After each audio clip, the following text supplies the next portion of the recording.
Good afternoon friends. আমাদের এখানে প্রচণ্ড ঝড় ছেড়ে দিয়েছে, প্রচণ্ড ঝড়। একটু আগে তো অনেক ঝড় ছিল, আমি সবটা তুলতে পারিনি, তখন আমার হাতে ফোন ছিল না।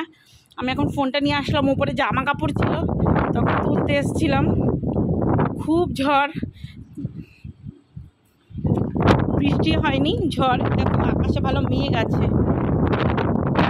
দেখো মেঘ আছে ভালো, আকাশে হয়তো বৃষ্টি হতে পারে, একটু শিলা বৃষ্টি হলে ভালো লাগবে। অতটা আমি দেখিনি, দুই একবার হয়তো দেখেছিলাম, ভালো লাগে বেশ। তবে আম বা কোনো ফল থাকলে গাছে হয়তো নষ্ট হয়ে যেতে পারে। দেখো কেমন, দেখো দেখো দেখো, খুব এনজয় করছি, ঠান্ডা ঠান্ডা ওয়েদার। কিন্তু যে কত মানুষের কত ক্ষতি হচ্ছে সেটাই হলো আসল কথা। যাদের বাড়িঘর একদম কমজোরি, তারপরে যাদের ইটের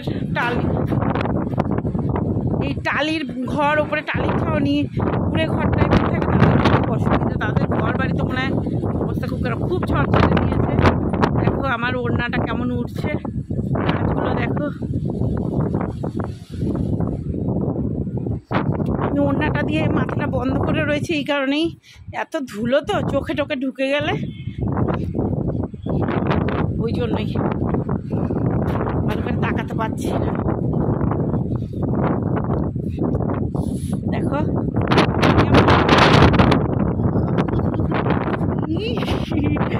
দাঁড়ানোর উপায় নেই, দাঁড়ানোর মতো।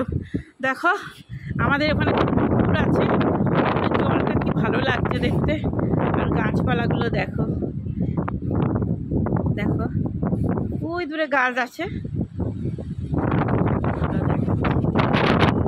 এই জন্য এই দিকটায় বেশি খুব ভালো, এই দিকটায় দেখো দেখো ভালো লাগছে বেশ।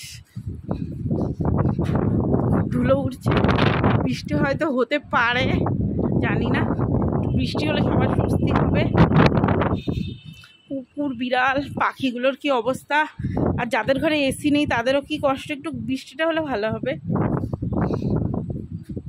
তাহলে বন্ধুরা, তোমাদের ওখানে কি ঝড় বৃষ্টি কেমন কি হলো কমেন্টসে প্লিজ বলো।